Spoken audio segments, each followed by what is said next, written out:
Hello दोस्तों, इस video में हम लोग देखेंगे क्लास 10th का जो पेपर है अर्धवार्षिक परीक्षा 2024-25 चित्रकला। पेपर का जो कोड है B/20,000 का है। जैसा कि आपको सभी को पता है, पेपर में जो आपका समय होगा 3 घंटे 15 मिनट का होगा और आपका पूर्णांक 70 नंबर का होगा। डायरेक्ट हम लोग क्वेश्चन को देखेंगे और यहाँ पर थोड़ा सा आपको समझा दे, नहीं तो बहुत सारा आपको दिक्कत कर देंगे पेपर में। अब बोर्ड पेपर में भी आपको यहाँ पर ना खंड क में जो होगा ना, आपके आलेखन कला करना होता है या तो प्राविधिक कला करना होता है। ओके, या तो आप आलेखन कला करेंगे या तो आप क्या करेंगे, प्राविधि कला करेंगे। क्लियर? तो आलेखन कला बहुत सारे बच्चे करते हैं, तो इसी को देख लीजिए।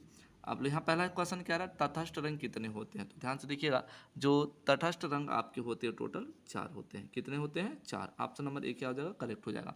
फिर कह रहा है निम्न में से सबसे छोटा ब्रश कौन सा है? तो सबसे छोटा जो आपका ब्रश है, यहाँ पर ध्यान से देखिएगा, सबसे मोटा ब्रश पूछ रहा है, सॉरी। तो सबसे मोटा जो ब्रश हो जाएगा 6 नंबर, सबसे बड़ा यही है। कह रहे किस नंबर की पेंसिल से खींची गई रेखा क्या होती है, हल्की होती है? तो किससे होती है? 2H से। ओके। फिर कह रहा बिना ब्रश की सहायता के कौन सा रंग लगाया जाता है? तो पेस्टल रंग लगाया जाता है। बी वाला ऑप्शन करेक्ट हो जाएगा।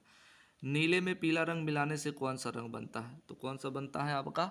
अगर पता हो तो आप लोग भी कमेंट बॉक्स में बताते रहिए। हरा रंग, बी वाला ऑप्शन करेक्ट। सूर्य की रश्मियों में कितने रंग पाए जाते हैं? 7 होते हैं। क्लियर? उत्तर प्रदेश में ललित कला अकादमी कहाँ है? तो कहाँ है आपका? लखनऊ में है।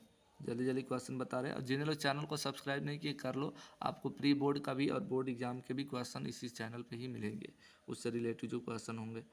आदर्श रंग कितने होते हैं? तो देखिएगा, आदर्श रंग जो आपके होते हैं टोटल 3 होते हैं। इसी को मुख्य रंग भी कहते हैं हम लोग। ओके, लाल, पीला और नीला, ये आदर्श रंग होते हैं।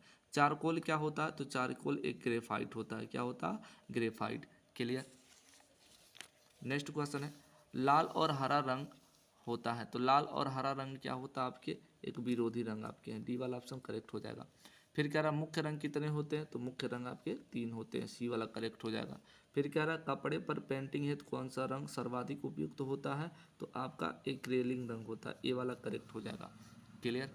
फिर नेक्स्ट क्वेश्चन आपका कह रहा है ओष्टवाल संबंधित है। तो ओष्टवाल संबंधित किससे है? रंगों से, क्योंकि इसमें 8 रंग होते हैं। ओष्टवाल चक्र में कितने रंग होते हैं आपके? 8 होते हैं। ये सब चीज़ें पता है। फिर पूछ रहा भारत का जो राष्ट्रीय ध्वज है वो कैसा होता है? तो भारत के राष्ट्रीय ध्वज में 3 रंग होते हैं, इसलिए त्रिवर्णी होता है। क्लियर? दोस्त जिन्हें लोग चैनल को नहीं सब्सक्राइब किए कर लो और अपने दोस्तों के साथ भी शेयर करो। ठीक है? अब बोर्ड पेपर और प्री बोर्ड सब इसी जगह मिलेंगे हमारे चैनल पे ही, तो कर लिया करो सब्सक्राइब। ठीक है ना? और शेयर भी कर दिया करो। ओके, पास होना, अच्छा नंबर लाना है तो चैनल जरूर सब्सक्राइब करके रखो। उसके बाद कह रहा 15 नंबर क्वेश्चन, चित्र में गहरा रंग विशेषकर क्या दर्शाने के लिए होता है? तो चित्र में जो गहरा रंग विशेषकर आपका घनत्व को क्या करता है? दर्शाता है। क्लियर? फिर कह रहा है एकाकी रंग संगति में कितने रंग का प्रयोग किया जाता है? तो कितने रंग का प्रयोग किया जाता है एकाकी संगति में? तो ध्यान से देखिएगा, आपके एकाकी का मतलब एक रंग का ही प्रयोग किया जाता है। टिंट रंग कौन सा? ये एक नया क्वेश्चन पूछा जा रहा है हर पेपरों में, 9th में भी पूछा जा रहा है। तो सफ़ेद हो जाएगा। ओके। कह रहा हरा रंग किन 2 रंगों से मिलकर बनता है? तो नीला और पीला रंग मिलाने से क्या होता है? हरा रंग बनता है। ओके। फिर कह रहा मोनोक्रम क्या होता है? तो मोनोक्रम क्या होता है? रंगों का एक मिश्रण होता है, 2 सफ़ेद और काला।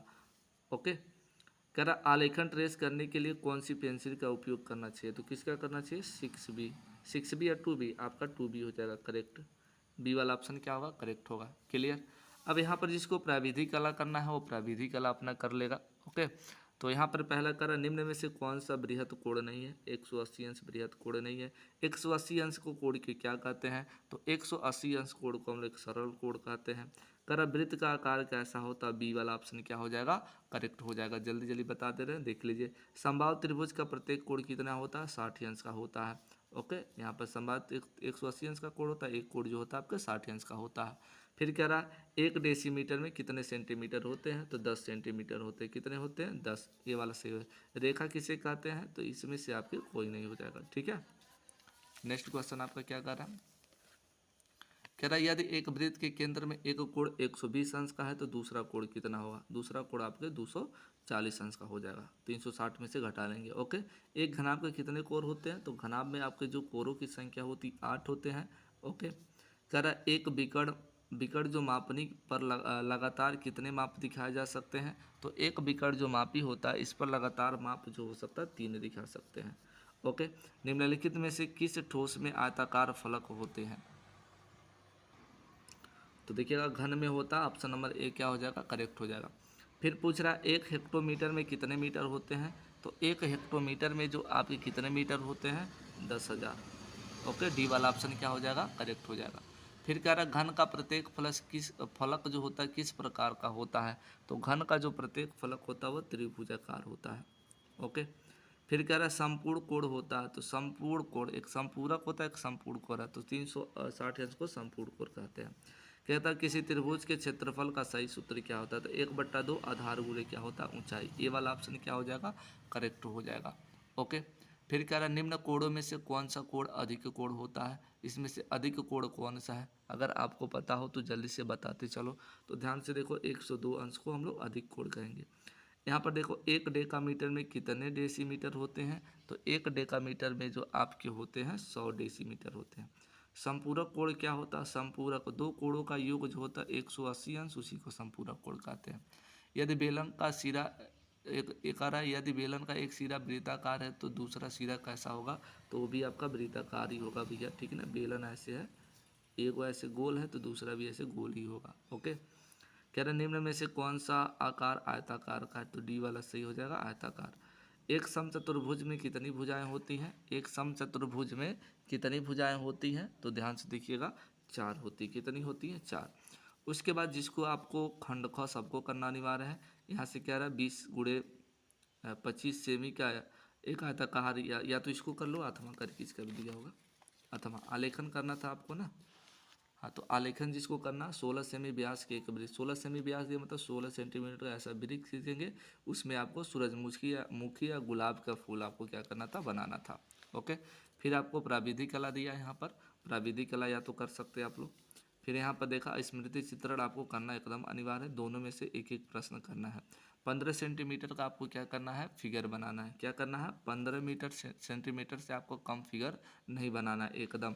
क्या रहा यहाँ पर ध्यान से देखिए, कर इस प्रश्न पत्र के 2 भाग हैं, क और ख, दोनों भाग के चित्र बनाना अनिवार्य है। तो ये आपका जो बोर्ड पेपर में ना स्मृति चित्रण होता है, सबको करना अनिवार्य होता है, चाहे आप प्राविधिक कला किए हो, चाहे आप क्या हो आलेखन कला किए हो, तो ये बनाना क्या होता है, अनिवार्य होता है।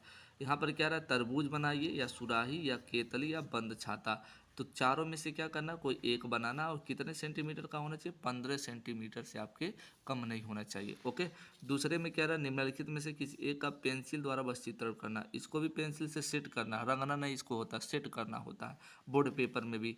या तो पपीता बनाना है, या तो अंगूर पत्तियों सहित, या तो टमाटर या आम, या 2 पत्तियाँ, मतलब आम और 2 पत्तियाँ बनाना साइड साइड में, ठीक है। फिर यहाँ पर क्या रहा ना, कुछ यहाँ पर निर्देश करें, चित्रकांकन में निम्न बिंदुओं पर ध्यान देना, सही आकार का रेखांकन हो, छाया प्रकाश से प्रति छाया हो, और रेखा क्या हो, श्रेष्ठ हो, ठीक है। तो इस प्रकार से क्वेश्चन क्या रहा, तो चलिए हम लोग पुनः मिलते हैं नेक्स्ट वीडियो में।